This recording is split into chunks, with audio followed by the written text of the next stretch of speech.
सज्जनों, गोस्वामी तुलसीदास जी ने भगवान की प्रेरणा से श्री रामचरितमानस ग्रंथ की रचना की। बहुत से लोगों के मन में प्रश्न उठता होगा कि श्री रामचरितमानस क्यों पढ़ें? ये श्री रामचरितमानस हमें क्या देती है?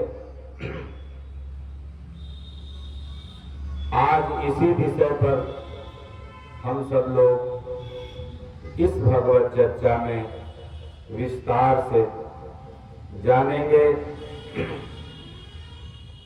दूसरा ये भी जानेंगे कि रामायण और रामचरितमानस में अंतर क्या है, और तीसरा यह जानेंगे कि अमर कथा क्या है जो भगवान शिव ने माता पार्वती को सुनाई। इन तीनों प्रश्नों का उत्तर जानने से पहले छोटा सा आइए हम सब लोग कीर्तन करते हैं। बोलो जय सिया राम, जय जय सिया राम। सब लोग बोलो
पहले प्रश्न की तरफ हम लोग जाएंगे कि श्री रामचरितमानस क्यों पढ़ें।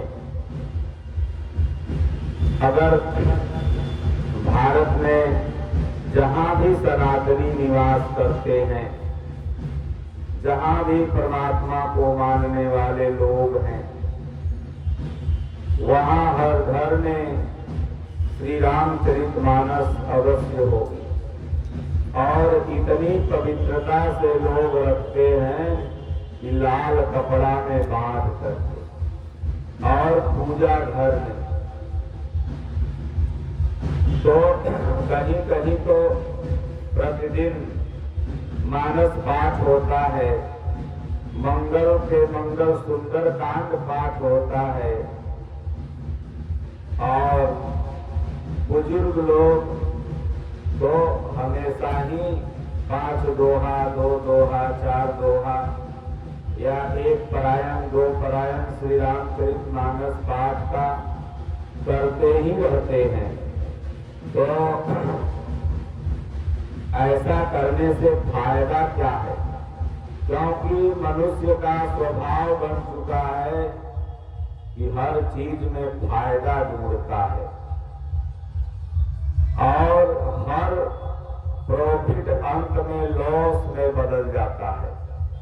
दुनिया का हर प्रॉफिट जब लॉस हो जाओगे तो लॉसे न हो गया, खत्म हो गया।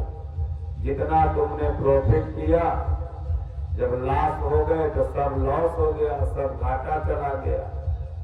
लेकिन फिर भी ये जीव का स्वभाव है कि सोचता है कि हम मानस पढ़ेंगे तो हमें क्या मिलेगा। तो सज्जनों, श्री रामचरितमानस कोई किताब नहीं, बल्कि यह मानस है। और गोस्वामी तुलसीदास जी ने कहा कि इस मानस को समझने के लिए मानस रूपी नेत्र चाहिए, असमानस मानस चख चाहिए। इस मानस को समझने के लिए ये मानस रूपी नेत्र जब तक नहीं खुलेगा, अर्जुन का जब तक यह हृदय रूपी चक्षु नहीं खुला तो भगवान को नहीं समझ पाया। इसलिए बाबा ने कहा कि जे बारिन मानस धोए ते कायर कली काल दिगोए। जो मनुष्य शरीर पा करके अपने मानस को नहीं धो लिया, धोने का मतलब अंतःकरण को साफ नहीं कर लिया। इसी को कबीर साहब ने कहा कि मैली चादर ओढ़ के कैसे द्वार तुम्हारे आऊं, हे पावन परमेश्वर मैं तो मन ही मन शर्मा। चुनर में दाग कहाँ से लागल, तो उसी तरह से मानस में हम सब लोगों के दाग लग गया है जन्म जन्मांतर का। और श्री रामचरितमानस पढ़ने से ये मानस का अंतःकरण का दाग धुल जाएगा। तो जे यही बारिन मानस धोए, मनुष्य शरीर पाके अपने मानस को मानस पढ़ के नहीं धो लिया, क्योंकि श्री रामचरितमानस में मानस धोने की विधि बताई गई है कि किस तरह से इस अंतःकरण को निर्मल किया जाए। और कभी गोस्वामी जी ने लिखा कि जब यह अंतःकरण निर्मल होगा तभी हम सब लोग भगवान को प्यारे लगेंगे। इसलिए मानस की एक पंक्ति है कि निर्मल मन जन सो मोहि पावा, मोहि कपट छल छीदन भावा। तो मानस पढ़ने से मानस निर्मल होता है और जड़ता खत्म होती है। आप लोगों ने माता अहिल्या का नाम सुना होगा। जब राम अंतःकरण में जागृत हो जाएंगे, प्रभु श्री रामचंद्र जी का यह चरण हृदय कमल में आ जाएगा। यही हुआ भगवान श्री रामचंद्र जी का चरण माता अहिल्या के सिर पर पड़ना। तब जा करके अहिल्या फिर से नारी बन गई। हम सब लोग जड़ हो गए हैं, केवल चेतन दिख रहे हैं। हाथ पैर डोलाने हिलाने से कोई चेतन नहीं होता। जब आपके अंदर जड़ता आ जाए, मूर्खता आ जाए, ये वृक्ष जड़ नहीं है, अज्ञानी मनुष्य ही जड़ है। और जब इस मनुष्य के अंदर ज्ञान आ जाता है तो यही मनुष्य चेतन बन जाता है। इसलिए जड़ चेतन गुण दो समय विश्व कीन करतार, संत हंस गुण गहन पय परिहरि बारी विकार। जो दुर्गुणों का त्याग करके सद्गुणों को ग्रहण करता है वही चेतन है। इसलिए गोस्वामी तुलसीदास जी मानस में लिखते हैं कि जिन हरि भगति हृदय नहीं आनी, जीवत सर्वस मानते प्राणी। जिनके हृदय में भगवान की भक्ति नहीं जगी वो जिंदा तो है, लेकिन जिंदा जी 100 लाश के समान, मुर्दे के समान है। तो इसलिए मानस, श्री रामचरितमानस अगर आप पढ़ेंगे, हमारे पूज्य गुरुदेव भगवान 100 वर्ष के हो गए, लेकिन दोपहर में बाबा लोग पढ़ते हैं और महाराजे बैठ के पढ़ते हैं श्री रामचरितमानस। मानस पढ़ते पढ़ते न जाने कितने महात्मा संत जन अपने मानस को धो करके उस परमात्मा तक की दूरी तय कर लिया। इसलिए प्रत्येक व्यक्ति को 5 दोहा, 4 दोहा, 2 दोहा, 1 दोहा, जितना समय मिले गीता और मानस का अध्ययन करना चाहिए। अगर आप नहीं पढ़े हैं तो नाती पोता से सुनो, तो ये जड़ता खत्म होगी। जब भगवान आज ये प्रसंग शायद रामलीला वाले दिखाएंगे भी,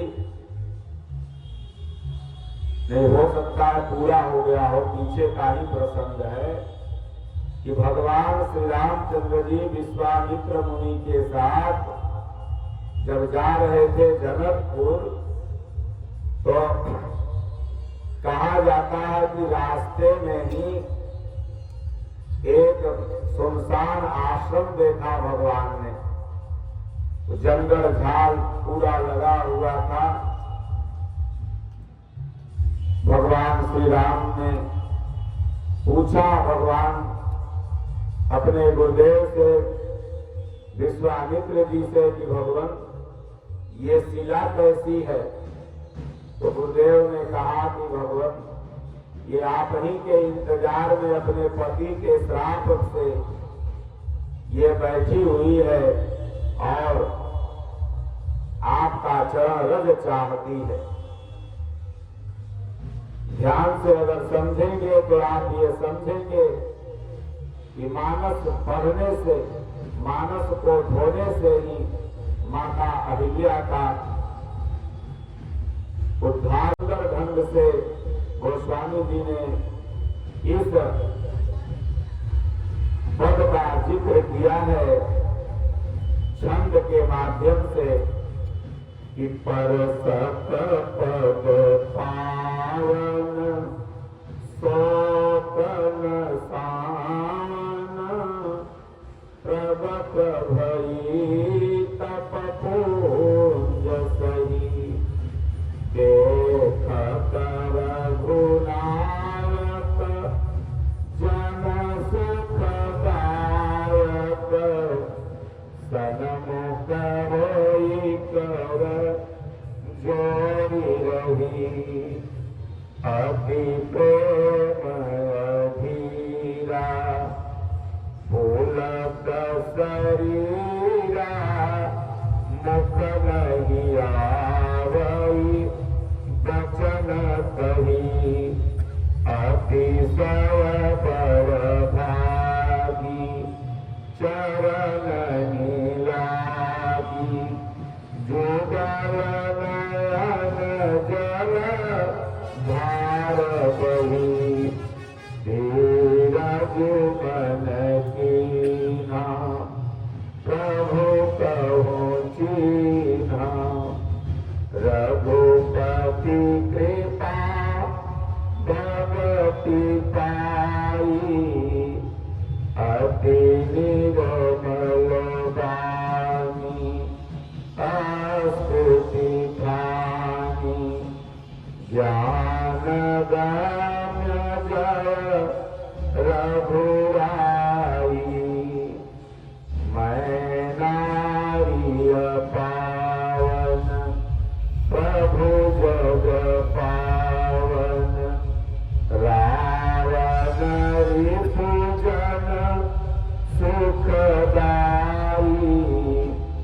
राजीव विलोचन भव भव मोचन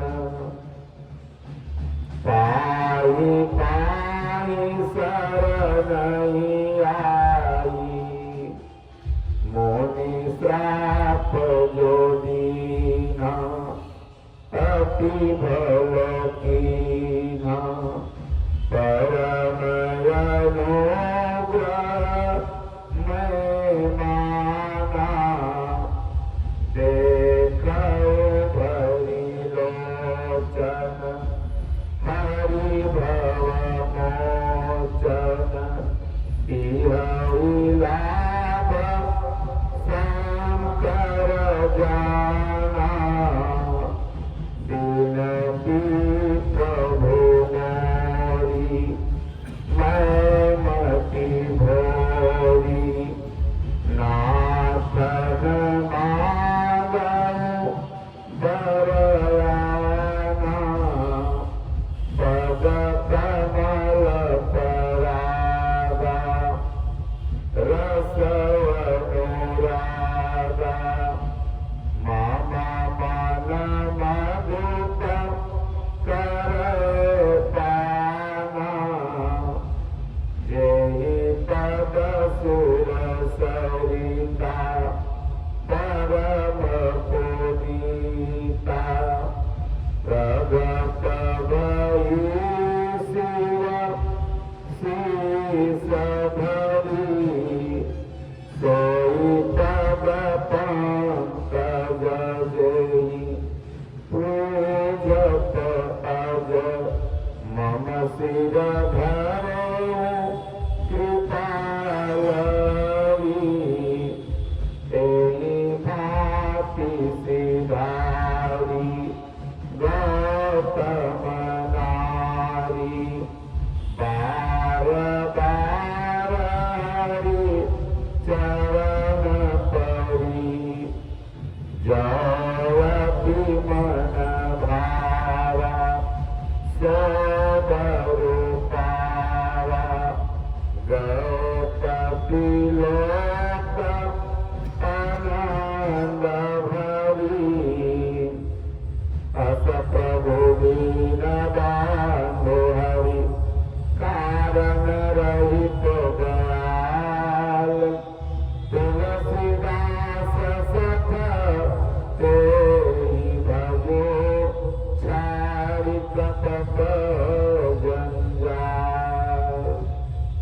भगवान श्री रामचंद्र जी का चरण जैसे ही रामचरितमानस राम का वह चरित्र जहाँ माता अहिल्या के मानस में प्रस्फुटित हुआ, कहाँ वह माता अहिल्या पत्थर से नारी बन गई, जल से चेतन बन गई।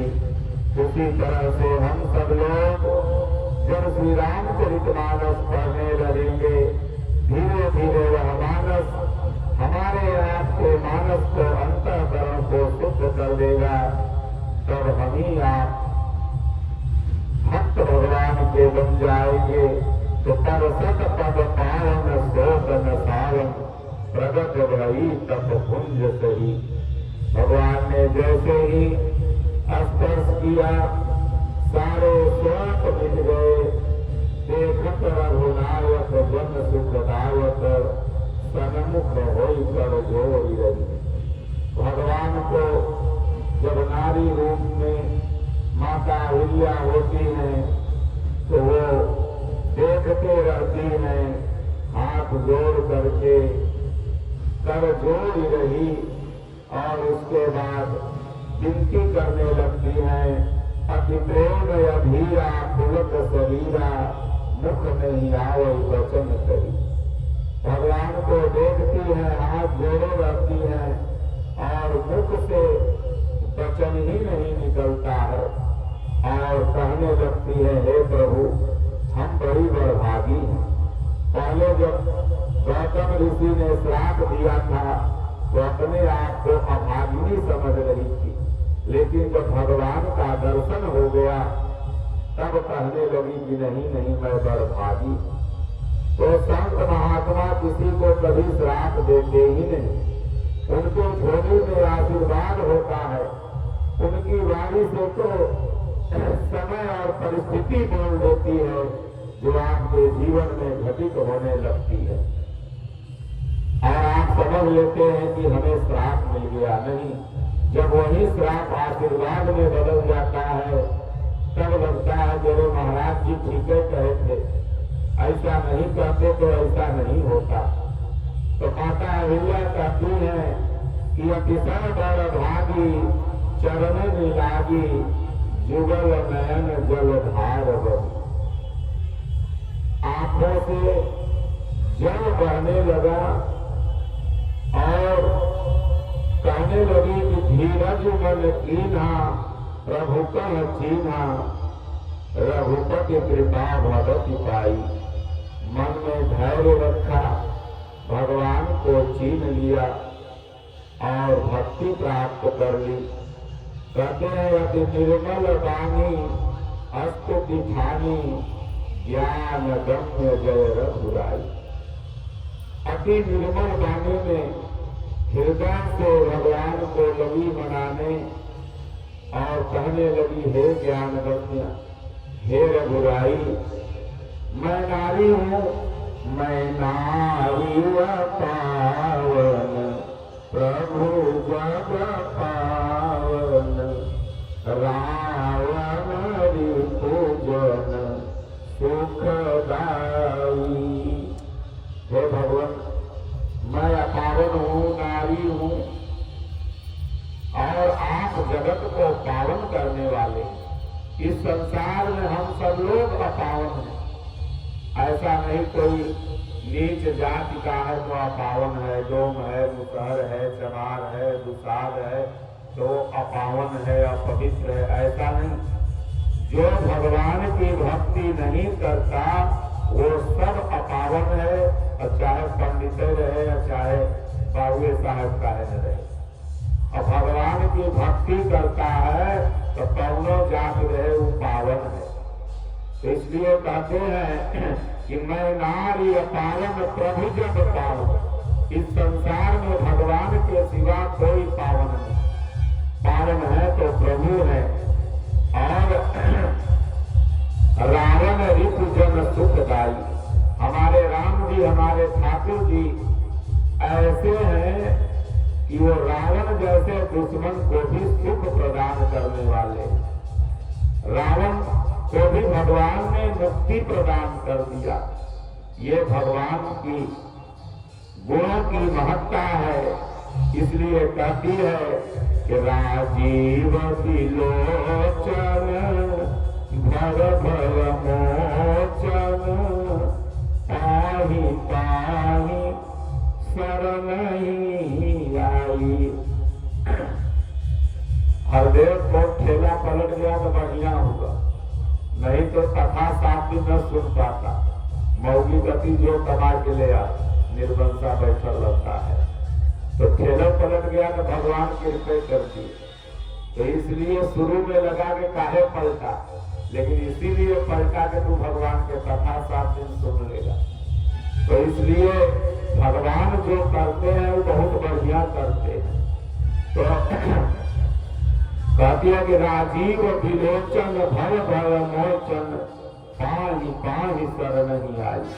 इसलिए कहती है, हे भगवान, मैं आपके शरण में शरणागत हूँ, बारंबार शरणागत हूँ।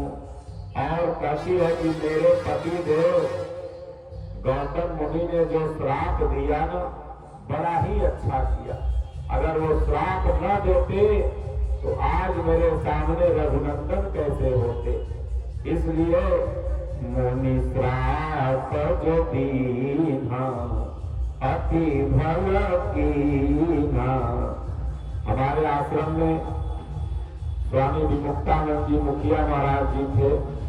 इस पर वो 2 घंटा बोलते थे और हम इस पर 3 घंटा बोलते हैं।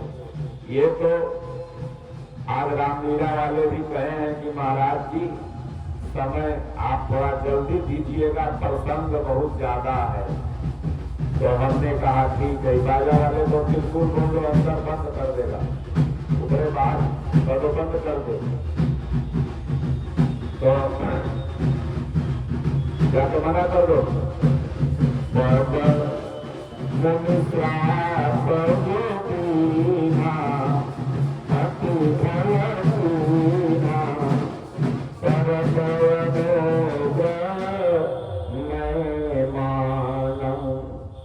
हमारे पतिदेव ने जो श्राप दिया, बड़ी कृपा की, परम अनुग्रह उनका हो गया कि मैं आज ठाकुर जी का, अपने आराध्य भगवान श्री रामचंद्र जी की दर्शन कर रही हूँ।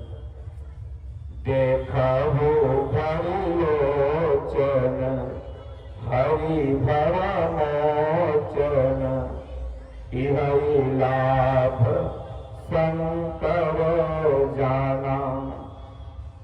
भगवान भोलेनाथ कहते हैं कि दुनिया में लाभ क्या है? लाभ यही है कि भगवान का दर्शन हो जाए। ये नहीं कि 20 रुपया के पास खरीदा तो 100 रुपया में बेच दिया तो 80 रुपया लाभ हो गया। 5 किलो दूध है तो 7 किलो पानी मिला के 12 किलो बना दिया तो कहे लाभ हो गया। नहीं तो आजकल तो दूधिये लिया के पिया दे है, वह मंटू फिर से दूधिया लाता के ओरिजिनल दूध है। तो ये लाभ नहीं है। लाभ है कि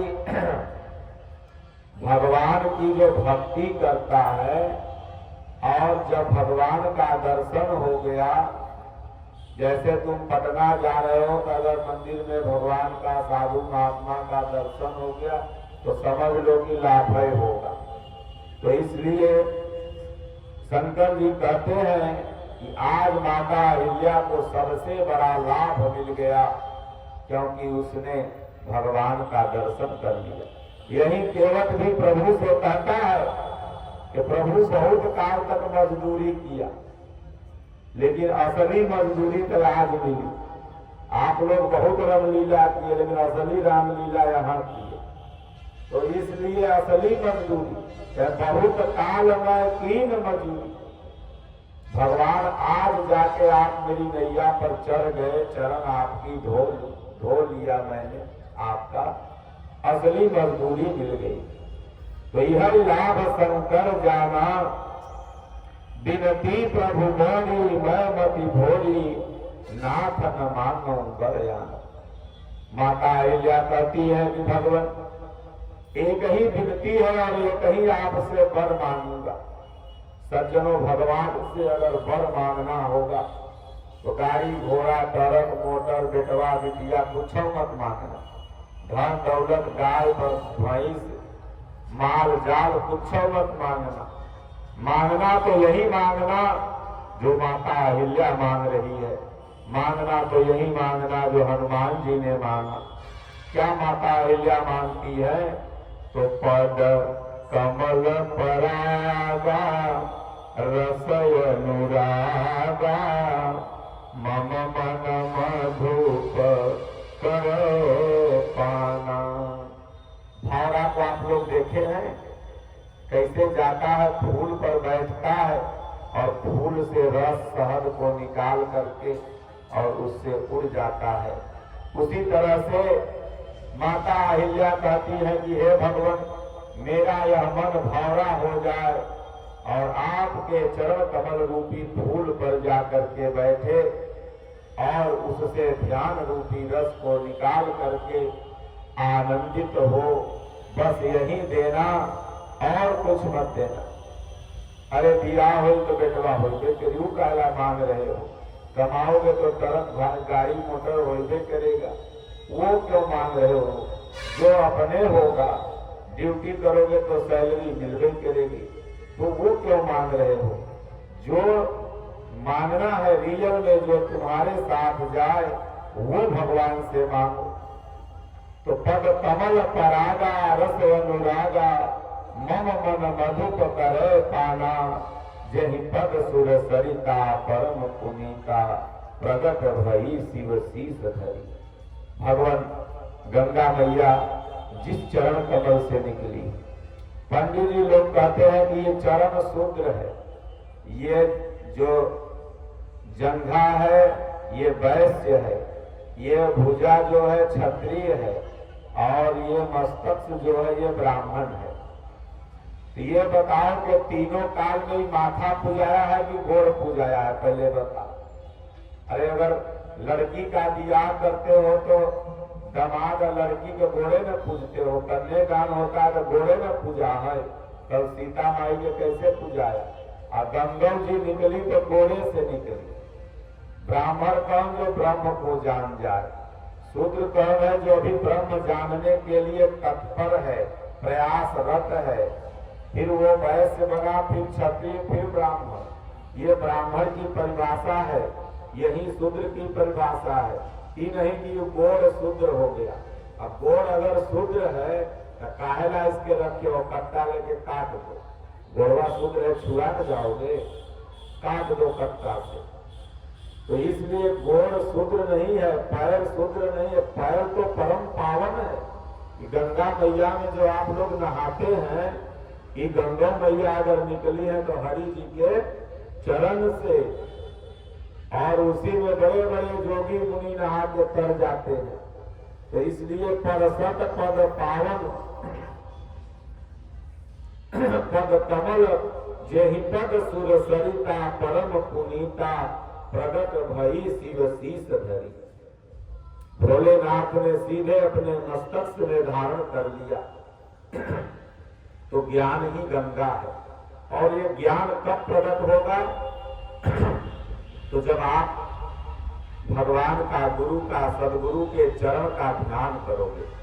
जब चरणों का ध्यान आप करने लगोगे तो ध्यान मूलम गुरु मूर्ति, पूजा मूलम गुरु पदम, मंत्र मूलम गुरु वाक्यम, मोक्ष मूलम गुरु कृपा। तो जब ध्यान करोगे तो यह ध्यान जब चरण का करोगे तो वह चरण में से ज्ञान रूपी गंगा निकलेगी। और जब ज्ञान रूपी गंगा निकलेंगी तो वो धारण कहाँ होगी? शिव के शीश में। तो शिव ही सदगुरु है। नहीं तो थोड़ा सा पानी अगर आपके अभी माथा में हो जाए तो कहेगा कि उम्र है, ऑपरेशन करिए। और शंकर जी के माथा में इतना पानी कैसे हम आएगा? विचार करने वाली बात है। तो ये ज्ञान ही गंगा है, और वो कहाँ निवास करती है? शिव के शीश में। जब किसी सदगुरु महापुरुष शिवत्व के आप शरण में जाएंगे तो देखते हो लगेगा कि अरे बाबा को इतना ज्ञान है, हम लोग तो सोच ही नहीं पा रहे थे। तो ज्ञान की गंगा बह रही है। तो यही ज्ञान की गंगा है, और इसी में जब आप सब लोग नहा रहे हैं, और जब यह गंगा में नहाओगे तो तर जाओगे। नहीं ज्ञाने न सदृशम पवित्रमी विद्यते। इस संसार में ज्ञान के सिवा कुछ भी नहीं है जो आपको पवित्र कर दे।